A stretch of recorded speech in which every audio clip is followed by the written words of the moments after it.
अस्सलाम वालेकुम। तो क्या हाल चाल है मेरे तमाम दोस्तों, मेरे भाइयों। उम्मीद करता हूँ खैरियत से होंगे, ज़बरदस्त होंगे। अच्छा जी, ऐसा है कि आज की जो वीडियो है ये बिल्कुल भी शौक़ शिकार पे नहीं है। ये मेरा दोस्त है, इंडिया में पंजाब से है, शामी। ये उसके इसरार करने पे, उसके कहने पे ये वीडियो बन रही है। और इस वीडियो का मकसद कतई तौर पर फ़ेम लेना नहीं है। कतई तौर पर ऐसा नहीं है कि मैं कोई नाम लेकर किसी का भी मैं गलत फ़ायदा उठाना चाहता हूँ या कुछ और है ताकि मेरे फॉलोअर्स बढ़े हैं, वॉटेवर कुछ भी है। बेशक जो भी देखने वाले हैं मेरी इस वीडियो के लिए मुझे बिल्कुल कतई तौर पे सब्सक्राइब ना करें, बेशक कुछ ना करें, लेकिन ये बेसिकली मैं असल में कहना चाहता हूँ कि ये जो वीडियो है ये सिद्धू मूसेवाले के ऊपर है। मेरे पंजाब से दोस्त शामी ने कहा था कि इसके ऊपर एक वीडियो डालें अपने चैनल के ऊपर। असल हकीकत क्या है, असल क्या हुआ था, क्या नहीं हुआ था, इस बारे में थोड़ा सा लोगों को भी पता लगना चाहिए कि बेसिकली क्या चीज़ है। आपने बहुत हर चैनल पे ऑलमोस्ट या हर एक बंदे से वही सुनी सुनाई बातें सुनी होंगी कि ये गैंग वॉर थी और ये ऐसे हुआ था और वैसे हुआ था, इसने ऐसे किया, वो इसका हिस्सा था, वो उसका हिस्सा नहीं था।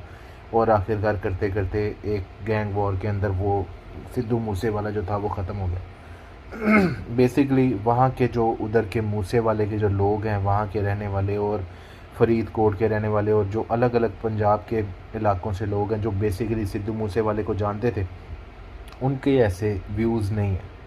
एक दुख और एक सोग जो है उनके दिल के अंदर बहुत ज़्यादा था और बहुत ही ज़्यादा। इवन यहाँ मैंने अपने कई इंडियन पंजाबी भाइयों से बात की तो मुझे पता लगा कि भाई जिस दिन ये ख़बर पहुँची है तो भाई मूसे वाला जो पिंड है मूसे, वहाँ पर पूरे गांव में लोगों ने रोटी नहीं खाई। ना उस दिन किसी के घर का चूल्हा जला। इतना ज़्यादा मतलब कि अजीबो गरीब माहौल था वहाँ पर कि लोगों को ये सब भूल गया। भाई देखो, सबसे पहले इम्पोर्टेंट चीज़ ये है कि आपको पता होगा कि उसने इलेक्शन कांग्रेस के थ्रू मतलब में खड़ा हुआ था, लेकिन वो हार गया था। लेकिन एक पता है आपको, एक मोस्ट इम्पॉर्टेंट चीज़ क्या, बहुत सारे लोगों ने कहा कि भाई वो ये करता था, वो हथियारों को प्रमोट करता था, वो ऐसा करता था, लेकिन ऐसा भाई कुछ भी नहीं है। अगर ये किसी को दिखाने से, हथियार दिखाने से या कुछ भी करने से अगर ऐसी बुराई प्रमोट होती है तो मेरा भाई सबसे पहले उन सियासतदानों को जाकर देखो जो जीतने के लिए किसी दूसरे के ऊपर इतना हद दर्जे का कीचड़ उछालते हैं जिसका कोई हिसाब नहीं। ठीक हो गया, वो किस चीज़ को प्रमोट करते हैं। अभी एक जो लानती औरत है यहाँ पर, एक जो लानती औरत है इंडिया के अंदर, जिसने हमारे नबी के बारे के अंदर उल्टा सीधा बोला, जिसने उनको बहुत गलत तरीके से उन पर तोहमत लगाई। मैं अगर वहाँ होता तो शायद मैं एक सेकंड ना लगाता कि मैं उसकी गर्दन उड़ा देता। ठीक हो गया, उसने इतनी बड़ी बेहुरमती की है। ठीक हो गया, लानत उसकी ज़िंदगी पर और लानत जो लोग उनको सपोर्ट करते हैं, जो मजहबी दीवार दूसरों के अंदर बनाते हैं और किसी के मज़हब का मजाक उड़ाते हैं। लानत ऐसे लोगों के ऊपर। मर जाना चाहिए, डूब के मर जाना चाहिए जो लोगों को लड़वाते हैं एक एक बात करने से और ख़ुद अपने ऊपर ये सारा कुछ करते हैं। क्या जानते हैं, कोई जानता है कि भाई क्या थे वो, क्या नहीं थे, क्या मकसद था उनका या क्या नहीं था। बस एक चीज़ सुन ली, ना तहकीक की ना कुछ की, और मुंह उठा के बात कर दी, वह अनुमति कर दी। हमारी जानें कुर्बान है हमारे नबी के ऊपर। लानत ऐसी औरत के ऊपर। खैर, ये चीज़ें जो होती हैं ना, ये प्री प्लान्ड होती हैं। ये जो अभी जो इंडिया में मोदी सरकार आई हुई है, इतनी गंदी और घटिया किस्म की जो है, ये भाई साहब इंतशार फैलाने वाले लोग हैं जो लड़वाते हैं लोगों को। जैसे आपने देखा, अब सिद्धू कांग्रेस के थ्रू हार गया बेशक, लेकिन क्यों उसको मरवाया गया भाई? कोई गैंग वॉर नहीं थी। आज नहीं तो कल नहीं, उसने अपने गीतों से लोगों के दिल में वो जगह बनानी थी जो लोग इलेक्शनों में पैसा लगाकर भी नहीं बनाते। दिस इज़ द फैक्ट कि आज सिद्धू हमारे में नहीं है। मज़ीद इसके अंदर भाई सिद्धू खालिस्तान जो तहरीक है, जिनको नहीं पता बता देता हूँ, जो सिख हैं वो चाहते हैं कि हमारा जो हमारे लिए अलहदा मुल्क होना चाहिए। एक तहरीक है जिसे खालिस्तान तहरीक कहते हैं। वो अपने लिए हक़ के लिए, अपने हकूक़ के लिए लड़े और अपनी आज़ादी और अपने हकूक़ के लिए लड़ना कोई गलत बात नहीं है। अगर सिद्धू मतलब आप देखें कि उस बंदे ने 40 गाने अभी और लिखे हैं जो उसके वक्तन फ़वक्तन रिलीज़ होने थे। मतलब 7-8 सालों का काम कर चुका था, कितना बड़ा काम कर चुका था। अगर वो गाने आते, और वो बनाता ही गाने वो था जो करंट अफेयर्स है, आपके जो हो रहा होता है उन्हीं मौक़ों के ऊपर वो गाने बनाता है। आप कोई गाना उठा के देख लें, उसने कभी ये रैप वॉर नहीं किया, कभी फलाना नहीं किया, ऐसा कुछ नहीं। लेकिन वो उसके लफ्ज़ों में तासीर थी जो लोगों को बदल सकती थी। उसने क्या किया पंजाब के लिए? उसने लोगों के दिलों को बेदार किया कि भाई ये क्या हो रहा है। उसने पंजाब, इंडिया के पंजाब के लिए ये कर देना था जो सोच भी नहीं सकता कोई। अपने गानों के थ्रू, अपने गीतों के थ्रू वो कर देना था जो कभी किसी ने सोचा नहीं था। इसी डर से उसको हुकूमत ने मरवा दिया, उधर की सरकार ने, कि भाई कहीं ये रेवोल्यूशन ना ले आए। वो ले आया रेवोल्यूशन। वो चाहे ज़िंदा है नहीं है, वो इधर ज़िंदा है, वो यहाँ ज़िंदा है, वो ले आया रेवोल्यूशन। जो जीते जी वो करना चाहता था वो मर के भी कर गया, वो रेवोल्यूशन ले आया। यही डर था उन लोगों को कि कहीं ये रेवोल्यूशन ना ले, कहीं खालिस्तान ना हो जाए, कहीं ऐसा ना हो जाए, और मरवा दिया उसको। ये वजह। ये भाई हिंदू मुस्लिम सिख ईसाई ये कोई वॉर नहीं है। सब अपने अपने मज़हब में जीने की आज़ादी है। इस्लाम सिखाता है कि हर किसी के मज़हब को उसके हिसाब से जीने की आज़ादी है। ठीक है, हमारा इस्लाम सिखाता है कि किसी के मज़हब को बुरा ना कहो। कल को किसी के भी, मतलब भगवान को, उसके ईश्वर को, उसके गॉड को बुरा मत कहो कि कहीं वो तुम्हारे अल्लाह को बुरा ना करे। ठीक हो गया? किसी के मज़हब के ऊपर उंगली मत उठाओ, कहीं वो तुम्हारे मज़हब पे उंगली ना उठाए। वो ये भाई इस्लाम की तालीम है। आप लोग पता नहीं, मतलब बहुत सारे लोग जो हेटर्स हैं वो क्या समझते हैं कि पता नहीं इस्लाम क्या है। इस्लाम भाई ऐसा है। ठीक हो गया ना? इस्लाम ऐसा है। लोगों को जिस तरह हमारे, मैं आपको छोटा सा एक और वाक़या बताता हूँ कि एक हमारे जो नबी थे, जब जंग होती थी ना उस दौर में, तो जब कोई ग़ुलाम या कैदी पकड़े जाते थे तो उनको मारा नहीं था जाता। उनमें जो पढ़े लिखे होते थे ना, उनको रखा जाता था कि हमारे बच्चों को तालीम दें, उनकी एजुकेशन जो है वो हमारे बच्चों को तालीम देने के काम आएगी। ऐसे लोगों को ऐसे यूटिलाइज़ किया जाता था जो कि कैद, मतलब जो कैदी या ग़ुलाम किए जाते थे पहले, उनसे ये तालीम का और ये दूसरे काम करवाए जाते थे। ऐसा नहीं था होता। इस्लाम तो हर किसी को जो है वो प्रमोट करता रहा।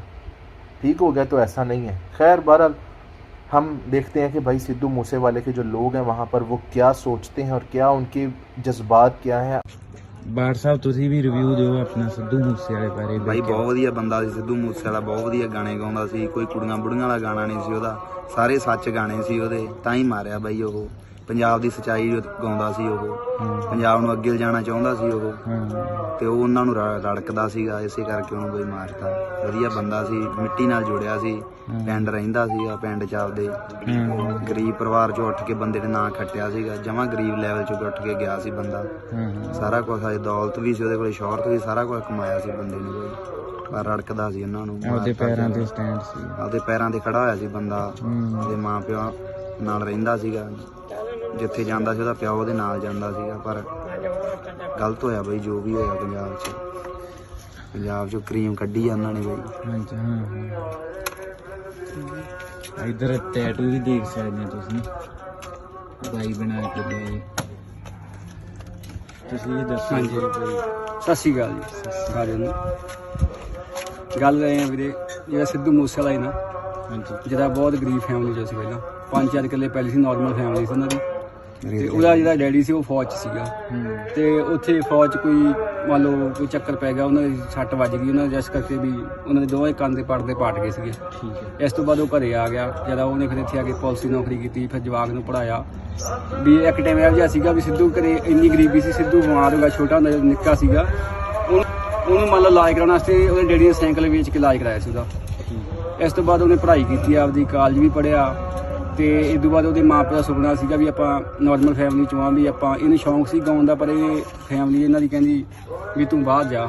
ਇਹ ਬਾਹਰ ਕੈਨੇਡਾ ਜਾ ਵੜਿਆ। ਉੱਥੇ ਇਹਨੇ ਮੰਨ ਲਓ ਗਾਉਣਾ ਸ਼ੌਂਕ ਤਾਂ ਸੀਗਾ, ਉੱਥੇ ਇਹਨੇ ਗਾਣਾ ਗਾਇਆ, ਗਾਣਾ ਠੀਕ ਠਾਕ ਚੱਲਿਆ। ਫਿਰ ਵੀ ਇਹਨੇ ਹੌਸਲਾ ਨਹੀਂ ਛੱਡਿਆ, ਫਿਰ ਇਹਨੇ ਹੋਰ ਗਾਣੇ ਗਾਏ, ਗਾਣੇ ਫੇਮਸ ਹੋ ਗਿਆ। ਜਦੋਂ 2019 'ਚ ਆਇਆ ਵੀ ਇਹਦੀ ਪੂਰੀ ਚੜ੍ਹਾਈ ਸੀ। ਜਿੱਦਾਂ ਨੂੰ ਲੈ ਕੇ ਆਏ ਏਅਰਪੋਰਟ ਤੋਂ ਨਾ ਪਿੰਡ ਤੱਕ ਗੱਡੀਆਂ ਦੇ ਲੈਣਾ ਲੱਗੀਆਂ ਸੀ, ਜਿੱਦਾਂ ਲੈ ਕੇ ਆਏ ਆ। ਫਿਰ ਇਹਨੇ ਮੰਨ ਲਓ ਕਿਸੇ ਤੋਂ ਗਾਣਾ ਮੰਗਿਆ ਨਹੀਂ, ਇਹਨੇ ਆਪ ਆਪਦੇ ਗਾਣੇ ਲਿਖੇ, ਆਪ ਗਾਏ ਆ, ਮਿਹਨਤ ਕੀਤੀ, ਪੈਸਾ ਬਣ ਲੱਗ ਪਿਆ। ਇਹਨੇ ਜਦੋਂ ਸੁਪਨਾ ਸੀ ਵੀ ਮੈਂ ਪਿੰਡ ਰਹਿਣਾ। ਇਹ ਰਹਿਣ ਨੂੰ ਕੈਨੇਡਾ ਵੀ ਰਹਿ ਸਕਦਾ ਸੀ, ਰਹਿਣ ਨੂੰ ਬੰਬੇ ਵੀ ਰਹਿ ਸਕਦਾ ਸੀ, ਕਿਤੇ ਵੀ ਰਹਿ ਸਕਦਾ ਸੀ। ਇਹਦੀ ਫੈਨ ਫੋਲੋਇੰਗ ਬਹੁਤ ਜ਼ਿਆਦਾ ਸੀਗੀ। ਤੇ ਪਰ ਗੱਲ ਐ ਵੀ ਇਹ ਜਿਹੜੇ ਗਾਣੇ ਗਾਉਂਦਾ ਸੀਗਾ ਇਹ ਮੰਨ ਲਓ ਕਈਆਂ ਨੂੰ ਰੜਕਦੇ ਸੀਗੇ, ਠੀਕ ਆ ਨਾ। ਜਿਹੜੇ ਆਹ ਹੁਣ ਕਹਿੰਦੇ ਆ ਵੀ ਗੈਂਗਵਾਰ ਆ ਜੀ, ਐ ਸੀ ਗੈਂਗਸਟਰ ਸੀ, ਕੋਈ ਇਹੋ ਜਿਹੀ ਗੱਲ ਨਹੀਂ ਸੀਗੀ। ਨੋਰਮਲ ਫੈਮਿਲੀ 'ਚ ਉੱਠਿਆ ਵਿਚਾਰਾ, ਮਿਹਨਤ ਕੀਤੀ ਆ। ਜਦੋਂ ਹੁਣ ਮੰਨ ਲਓ ਸਾਈਕਲ ਵਾਲਾ ਬੰਦਾ ਬਈ ਰੇਂਜ ਤੇ ਚੜ੍ਹਦਾ ਤੇ ਦੁੱਖ ਤਾਂ ਲੱਗਦਾ ਹੀ ਆ, ਛੱਡਦੇ ਹੀ ਆ ਲੋਕ ਤਾਂ, ਠੀਕ ਹੈ ਨਾ। ਇਹ ਕਿਸੇ ਤੋਂ ਡਰਦਾ ਨਹੀਂ ਸੀਗਾ, ਦਲੇਰ ਬੰਦਾ ਸੀਗਾ। ਤੇ ਬਾਕੀ ਇਹ ਸੰਤਾਂ ਦੀ ਵੀ ਗੱਲ ਕਰਦਾ ਸੀਗਾ, ਸਿੱਖੀ ਦੀ ਗੱਲ ਕਰਦਾ ਸੀਗਾ, ਠੀਕ ਆ ਨਾ। ਜਿਹੜੇ ਆਹ ਹੁਣ ਕਹਿੰਦੇ ਆ ਵੀ ਗੈਂਗਵਾਰ ਆ ਜੀ, ਐ ਸੀ ਗੈਂਗਸਟਰ ਸੀ, ਕੋਈ ਇਹੋ ਜਿਹੀ ਗੱਲ ਨਹੀਂ ਸੀਗੀ। ਨੋਰਮਲ ਫੈਮਿਲੀ 'ਚ ਉੱਠਿਆ ਵਿਚਾਰਾ, ਮਿਹਨਤ ਕੀਤੀ ਆ। ਜਦੋਂ ਹੁਣ ਮੰਨ ਲਓ ਸਾਈਕਲ ਵਾਲਾ ਬੰਦਾ ਬਈ ਰੇਂਜ ਤੇ ਚੜ੍ਹਦਾ ਤੇ ਦੁੱਖ ਤਾਂ ਲੱਗਦਾ ਹੀ ਆ, ਛੱਡਦੇ ਹੀ ਆ ਲੋਕ ਤਾਂ, ਠੀਕ ਹੈ ਨਾ। ਇਹ ਕਿਸੇ ਤੋਂ ਡਰਦਾ ਨਹੀਂ ਸੀਗਾ, ਦਲੇਰ ਬੰਦਾ ਸੀਗਾ, ਠੀਕ ਹੈ ਨਾ। ਇਹਦੇ 'ਚ ਪੋਲੀਟਿਕਸ ਵੀ ਹੋਈ ਆ, ਸਭ ਕੁਝ ਸ਼ਾਮਲ ਆ। ਜਾਣ ਕੇ ਇਹ ਮੰਨ ਲਓ ਮਾਰਿਆ, ਇਕੱਲੇ ਨਾ ਇਕੱਲਾ ਵੇਖਦੇ ਜੇ ਵੇਖਣਾ ਹੀ ਸੀਗਾ। 10 ਬੰਦਿਆਂ ਨੇ ਘੇਰ ਕੇ ਮਾਰਤਾ, ਬਹੁਤ ਮਾੜੀ ਗੱਲ ਹੋਈ ਆ। ਸਾਰੇ ਮਾਨਸੇ ਨੇ ਜਿੱਦੇ ਮਰਿਆ, ਸਾਰੇ ਮਾਨਸੇ ਨੇ ਪਿੰਡ ਨੇ ਦਾ ਰੋਟੀ ਕੀ ਖਾਣੀ, ਸਾਰੇ ਮਾਨਸੇ ਨੇ ਰੋਟੀ ਨਹੀਂ ਖਾਧੀ, ਤਕਰੀਬਨ ਅੱਧੇ ਪੰਜਾਬ ਨੇ ਨਹੀਂ ਖਾਧੀ। ਇੰਨੇ ਲੋਕਾਂ ਨੂੰ ਪਿਆਰ ਕਰਦੇ ਸੀਗੇ।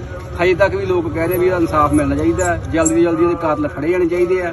ਸਿੱਧੂ ਬਹੁਤ ਹੀ ਵਧੀਆ ਬੰਦਾ ਸੀ, ਅਗਲੇ ਨੇ ਮਾਪੇ ਨਾਲ ਪੁੱਤ ਕੱਲਾ ਸੀ, ਐਡਾ ਉਹਨੇ ਮਹਿਲ ਖੜਾ ਕੀਤਾ ਵਿਚਾਰ ਨੇ। ਹੁਣ ਕੀ ਆ ਉੱਥੇ ਹਾਂ। ਆ ਮੈਂ ਨਾਂ ਸਪੈਸ਼ਲ ਤਾਂ ਪਾਇਆ ਵੀ ਮੈਂ ਆਪਦੇ ਦਿਲ ਨਾਲ ਲਾ ਕੇ ਰੱਖਾਂ ਬੰਦੇ ਨੂੰ, ਪਿਆਰ ਸੀਗਾ, ਦਿਲੋਂ ਪਿਆਰ ਕਰਦੇ ਆਪਾਂ, ਠੀਕ ਆ ਨਾ। ਬਹੁਤ ਨਾਈਸ ਬੰਦਾ ਸੀ, ਬਹੁਤ ਵਧੀਆ ਬੰਦਾ, ਭਗਤ ਬੰਦਾ ਸੀ। ਆ ਦੇਖੋ ਤੁਸੀਂ ਰਸ਼ਾ ਨੌਜਵਾਨ ਭਾਈ ਪਹਿਲਾਂ ਤਾਂ ਯਕੀਨ ਹੀ ਨਹੀਂ ਆਇਆ, ਫਿਰ ਇਹ ਗੱਲ ਆ ਵੀ ਬਹੁਤ ਮਾੜਾ ਕੰਮ ਹੋਇਆ। ਬਹੁਤ ਵਧੀਆ ਸੀਗਾ ਕਲਾਕਾਰ, ਬਹੁਤ ਵਧੀਆ ਗਾਉਂਦਾ ਸੀ, ਸੋਹਣੀਆਂ ਗੱਲਾਂ ਕਰਦਾ ਸੀਗਾ। ਹੁਣ ਗੱਲ ਉਹ ਧਰਮ ਦੀ ਵੀ ਕਰਦਾ ਸੀ, ਉਸੇ ਕਰਕੇ ਕੰਮ ਮਾੜਾ ਹੋਇਆ ਪੰਜਾਬ 'ਚ, ਇਹ ਹੋਣਾ ਨਹੀਂ ਚਾਹੀਦਾ ਸੀਗਾ। ਤੇ ਹੋਰ ਕੋ ਬਾਰੇ ਬਈ ਗਾਣਾ ਕਿਹੜਾ ਵਧੀਆ ਲੱਗਦਾ? ਗਾਣੇ ਉਹਦੇ ਬਾਈ ਸਾਰੇ ਸੋਹਣੇ ਲੱਗਦੇ, ਯਾਦ ਨਹੀਂ ਗਏ ਕਿਉਂ ਦੇਸੀ ਬੰਦੇ ਆ। ਗਾਣੇ ਸੋਹਣੇ ਸੀਗੇ, ਸੁਣੀ ਗਏ ਸੀਗੇ। ਹਾਂ, ਸੱਚ ਗਾਉਂਦਾ ਸੀ, ਸੱਚ ਦੇ ਨਹੀਂ ਸੀਗਾ, ਇਸੇ ਕਰਕੇ ਇਹਨਾਂ ਨੂੰ ਰੜਕਦਾ ਸੀਗਾ। ਬਈ ਮੂਸੇ ਵਾਲਾ ਮੈਨੂੰ ਮਿਲਿਆ ਸੀ, ਮੈਂ ਵੀਡੀਓ ਕਾਲ ਕਰ ਦਿੰਦਾ ਸੀ, ਨਾਨਕੀ ਬੈਠਾ ਤੇ ਮੁੰਡਾ ਕਹਿੰਦਾ ਵੀਡੀਓ ਕਾਲ ਤੇ ਗੱਲ, ਕਹਿੰਦਾ ਪੁੱਤ ਤੈਨੂੰ 1.5 ਲੱਖ ਦਾ ਫੋਨ ਦੇਵਾਂਗਾ। ਨਾਲ ਦੂਜਾ ਨਿੱਕਾ ਜਿਹਾ ਦਾਰ ਬੈਠਾ ਸੀਗਾ, ਬੰਦਾ ਬਹੁਤ ਵਧੀਆ ਸੀਗਾ, ਲੱਖਾਂ ਰੁਪਈਆ ਦਾ ਬੰਦਾ ਸੀਗਾ। ਮੈਂ ਕਹਿੰਦਾ ਯਾਰ ਬੇਲੀ ਬਹੁਤ ਘੈਂਟ ਬੰਦਾ ਸੀਗਾ, ਸਿਰਾ ਸੀਗਾ ਸਭ ਤੋਂ। ਮੈਂ ਇਹਨੂੰ ਕਹਿਣਾ ਚਾਹੁੰਦਾ ਮੂਸੇ ਵਾਲਾ ਬੰਦਾ ਬਹੁਤ ਚੰਗਾ ਸੀ। ਦੇਖੋ ਮੁੰਡੇ ਦੇ ਅੱਖਾਂ 'ਚ ਹੰਝੂਗਾ, ਦੇਖੋ ਇਨਸਾਫ ਮਿਲਣਾ ਚਾਹੀਦਾ। ਹਾਂ, ਵੱਧ ਤੋਂ ਵੱਧ ਇਨਸਾਫ ਮਿਲਣਾ ਚਾਹੀਦਾ ਮੂਸੇ ਵਾਲੇ ਨੂੰ। ਹਾਂਜੀ, ਸਤਿ ਸ੍ਰੀ ਅਕਾਲ ਜੀ। ਜਿਵੇਂ ਕਿ ਤੁਸੀਂ ਜਾਣਦੇ ਹੋ, ਸਿੱਧੂ ਮੂਸੇਵਾਲਾ ਜਿਹਦਾ ਸ਼ਬਦੀਪ ਸਿੰਘ ਸਿੱਧੂ ਜੋ ਪਿੰਡ ਮੂਸੇ ਤੋਂ ਬਿਲੋਂਗ ਕਰਦਾ ਜੀ, ਉਹਦਾ ਕਿਸੇ ਹਾਦਸੇ ਵਿੱਚ ਮਰਡਰ ਹੋ ਗਿਆ ਤੇ ਬਹੁਤ ਹੀ ਅਫਸੋਸ ਘਟਨਾ ਸੀਗੀ।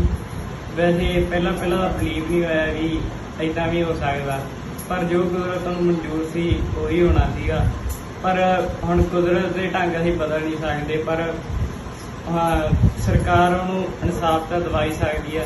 ਤਾਂ ਮੇਰੀ ਸਰਕਾਰ ਨੂੰ ਇਹੀ ਗੁੰਜਾਇਸ਼ ਹੈ ਕਿ ਪਲੀਜ਼ ਸਿੱਧੂ ਮੂਸੇਵਾਲੇ ਨੂੰ ਇਨਸਾਫ ਮਿਲਣਾ ਚਾਹੀਦਾ, ਉਹਦੇ ਪਰਿਵਾਰ ਨੂੰ। ਤੋ ਪਲੀਜ਼ ਜਲਦੀ ਤੋਂ ਜਲਦੀ ਇਨਸਾਫ ਦਿਵਾਓ। ਧੰਨਵਾਦ।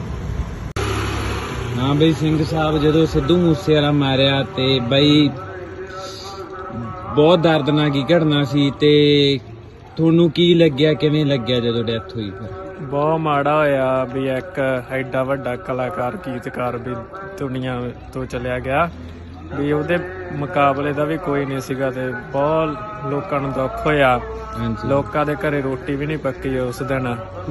ਤੇ ਜਣੀ ਨਾ ਪੂਰਾ ਹੋਣ ਵਾਲਾ ਘਾਟਾ ਹੀ ਆ, ਕੋਈ ਸ਼ਬਦ ਹੈ ਨਹੀਂ ਜਿਹੜੇ ਮੈਂ। ਅੱਛਾ, ਵੀ ਲੋਕਾਂ ਦੇ ਘਰਾਂ ਦੇ ਵਿੱਚ ਉਦੋਂ ਚੁੱਲ੍ਹਾ ਨਹੀਂ ਬਲਿਆ, ਵੀ ਰੋਟੀ ਵੀ ਨਹੀਂ ਪੱਕੀ, ਪੂਰੇ ਮਾਨਸੇ ਜ਼ਿਲ੍ਹੇ ਜਾਂ ਪੂਰੇ ਪੰਜਾਬ ਦੇ ਵਿੱਚ? ਹਾਂ, ਪੂਰੇ ਪੰਜਾਬ ਦੇ ਵਿੱਚ। ਠੀਕ ਆ। ਜਣੀ ਸੋਗ ਦੀ ਲਹਿਰ ਹੀ ਚੱਲੀ ਹੈ ਇੱਕ। ਅੱਛਾ, ਤੇ ਜਣੀ ਨਾ ਪੂਰਾ ਹੋਣ ਵਾਲਾ ਘਾਟਾ ਹੀ ਹੈ। ਤੇ ਇਹੋ ਜਿਹਾ ਕਲਾਕਾਰ ਦੁਬਾਰਾ ਨਹੀਂ ਆ ਸਕਦਾ? ਨਾ, ਦੁਬਾਰਾ ਨਹੀਂ ਆ ਸਕਦਾ ਗਾ। ਜਣੀਏ ਕੋਈ ਇੱਕ ਹੀ ਆਉਂਦਾ ਹੁੰਦਾ, ਤੂਫਾਨ ਇੱਕ ਹੀ ਆਉਂਦਾ ਹੁੰਦਾ। ਉਹ ਹਵਾਵਾਂ ਤਾਂ ਚੱਲਦੀਆਂ, ਤੂਫਾਨ ਇੱਕ ਹੀ ਆਉਂਦਾ ਥੋੜੇ ਟਾਈਮ ਲਈ, ਪਰ ਤਬਾਹੀ ਮਚਾ ਕੇ ਜਾਂਦਾ। ਠੀਕ ਆ। ਬਾਕੀ ਜਿਹੜੀ ਉਹਦੇ ਤਬਾਹੀ ਮਚਾਈ ਉਹ ਹੋਰ ਕੋਈ ਨਹੀਂ? ਉਹ ਹੋਰ ਕੋਈ ਨਹੀਂ ਕਰ ਸਕਦਾ। ਠੀਕ ਆ। ਬਹੁਤ ਜਾਣੀ ਕਿ ਨਿਰਾਸ਼ ਨੇ ਲੋਕ, ਤੇ ਬਹੁਤ ਮਾੜਾ ਕੰਮ ਹੋਇਆ। ਬਹੁਤ ਮਾੜਾ ਕੰਮ ਹੋਇਆ।